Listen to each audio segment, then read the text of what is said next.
Hello, everybody. Welcome back to the NW Sportscast. And today we are going to be going over trade deadline. Everything that just happened, and it's officially over now. The final trades are coming in.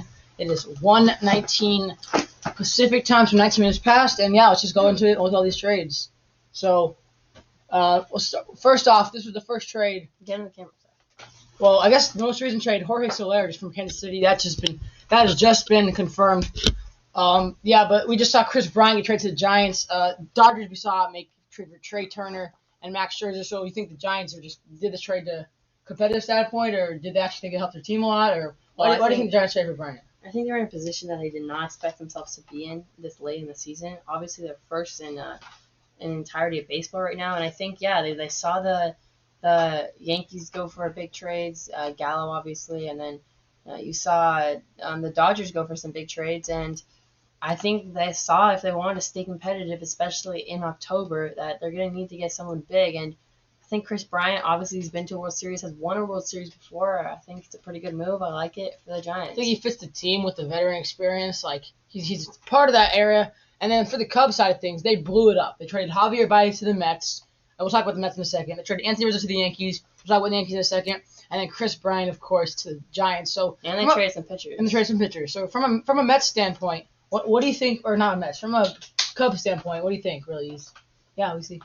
Cubs, it's tough as a Cubs fan. 2016, after losing for 100 straight years and not having a World Series, you then finally get a World Series in 2016, and what is that, like 5 years ago, not that long ago, and now all of a sudden, you are literally trading everybody that was the base of that team, and these guys aren't even that old. Yes, they're not like super young guys, but they're definitely capable of still winning a World Series. I don't really know what happened to the Cubs, but I guess if they're doing a rebuild, I think they're doing it in the right way, blowing everything up. I think it's better this way than just getting rid of Chris Bryant this year and then maybe Javi next year, etc.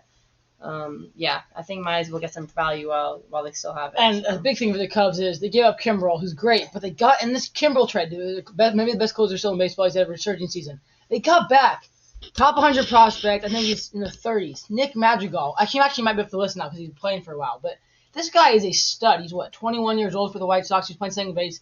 He's a very good player, and him and Nico Horner and some other guys in that Cubs team can maybe rebuild this team in the next 5 years. Yeah, exactly. Become a very good see Craig Kimbrel competitive franchise again. So let's go to the other big trades. They also got Cody Heuer, another reliever as well. But what else do we got? There's been a lot of stuff. What am I forgetting? Daniel Norris. Oh yeah, here's one. Blue Jays traded for Jose Barrios, and Blue Jays got a pitcher, which is what they needed. They need pitching, but what they gave up for Jose Barrios, I'm actually happy the Mariners did not trade for Jose Barrios. There was talk of the Mariners trading for Jose, and that would have been cool. But the Blue Jays gave up the number 24 prospect in baseball, as well as the number 80-something prospect in baseball, for a pitcher they're going to have for 1.5 years. So This trade was a lot for one pitcher. I don't know. It's interesting, but he's a good pitcher. I don't know if he's worth that much. And the thing is, the Blue Jays are still way worse than the Mariners. They're not even there. They're back from all of us, so it's going to be tough for them to even.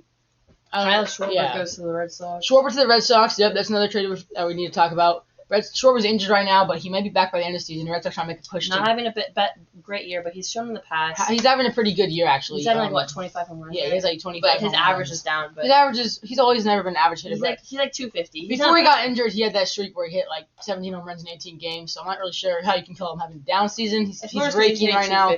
Yes, but so is every other good major league player, basically. I guess. I mean, Mookie Betts is in 220. Yeah, I don't know. Mookie Betts hasn't had a great year either. Neither is Bellinger, a lot of guys. But yeah, thinking of the Dodgers. Dodgers gave up a lot. Well, actually, they gave up a couple of young guys, but they get back Scherzer and Turner. Though. It's Scherzer and Turner. I know. It's not even just Scherzer. Scherzer's been hurt the last 2 years pretty much. But Turner is hitting above 300, has 20 home runs. He's one of the fastest players in baseball, great at his position.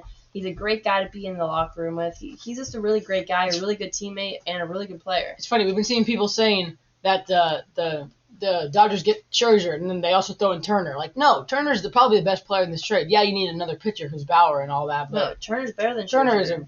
That's a huge piece for them. Scherzer's great. Especially with Corey Seager being injured and coming back. But now you have Turner in the infield. Then you can put him in the outfield. You can play him anywhere, basically. Just a total utility guy, but also the Dodgers starting lineup and starting rotation is absolutely nasty. crazy. They have who's their number one? They have We have Bueller, Kershaw, Urias. Scherzer, and I think Dustin May and Bauer are both out. I don't know who their fifth guy right now is, but No, it's some good guy though. someone good, yeah. Yeah, they literally have everyone. And then they're 9. Now they got Trey Turner as well. It's just I don't know. It's gonna be really hard to beat the Dodgers. We can talk about the Mariners. We traded away Kendall Graveman, of course. Here, right here, Diego Castillo. Let's go just right here first. Yeah, we traded away Kendall Graveman to the Astros, and we got back Abraham Toro. So to replace Kendall Graveman, we get back Diego Castillo, the closer of the Rays. How many years he's on contract for? I don't actually know. I didn't really look too much into this trade. I kind of saw it. And I was like, it's a closer. We needed to replace Graveman, but He has some nasty pitches. He throws 101, has a really nice slider, but again, I don't know if it was worth it. he's been good. But we gave up JT Chargois, who's been pretty good closer for us. Yeah, but he has come out of nowhere, so I don't know if he'll be able to maintain it. But if he Yeah. does, it's a great trade for them. But JT really came out of nowhere in May?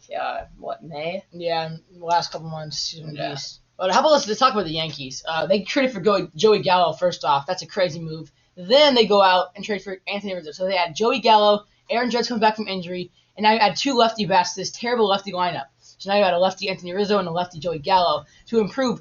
The lefties were hitting 190 on this Yankees team, so they really needed lefty bats, and they got them. Especially with that right field being so short, they can really hit 2 bombs. powerful lefties to help Sure, the Yankees. right. I think they're gonna make the playoffs for sure now. Honestly, Yeah, that's what I said. I Best said that moves. the Yankees are going to pass the A's and the Mariners, I and they're going to. think the Yankees are making playoffs.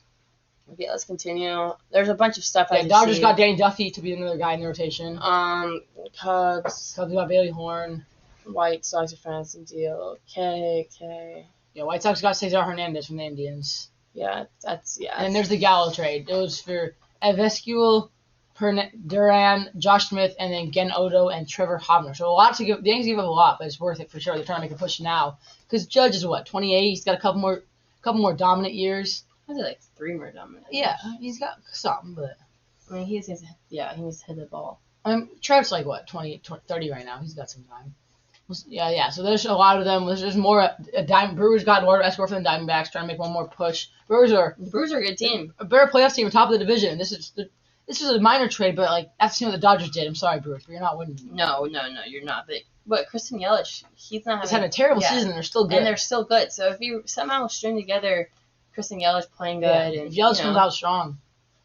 Okay. National. John Lester, former Bellarmine employee, is now a Cardinal. Mm-hmm. String Marte to the A's for Jesus Luzardo. Yeah, the A's made some moves. They got Josh Harrison today, but then they trade.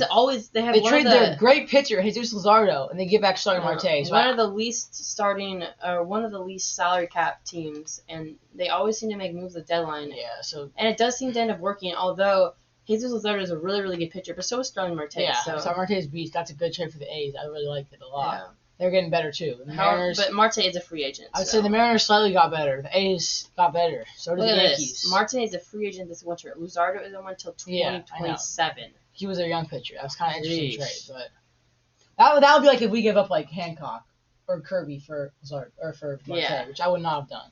No, me neither. It was interesting. I think it wasn't a bad trade, but it wasn't a great trade for both teams. I think it's actually a really good trade though for the Diamondbacks because they need young guys. Let's go, Jack Leiter. How many trades does Jerry Poe have to make before he stops capitalizing the P in his name? Nice. Dip. Oh no. Kendall Graveman, obviously. Yeah. We also traded with Montero. We added Toro and another Joe guy. West, who has a 14.5 ERA, not a good pitcher. Joe Smith. Joe Smith. Yeah. Joe West is a. And we also got Tyler Anderson from the Pirates for absolutely nothing, but he's still not a good pitcher, so it doesn't really matter. Oh goodness. And that's Adam Frazier to the Padres. Padres upgraded their. Yeah. That was the first trade of the deadline madness. Padres upgrade. They get a new leadoff hitter. And they also got Jake Merznick as well. So the 2 more. Adam Frazier really beast. He's hitting 300. So that's 320, best in the league. But yeah. And a story. We have 30 seconds right now. A story is Trevor Story did not get traded. I know he was one of the main guys that lots of people wanted. Obviously, in the home run derby this year in the All-Star game. He did not get traded. Love to have him on the Mariners. Story, Ramirez, they stay put. So does Whit Merrifield. Jose also. But yeah, guys, this is this is trade deadline. Chafin to the There's a lot of stuff. There's just a lot of small things we can't cover, but Yeah, we'll thank keep you. it going. Okay. But yeah.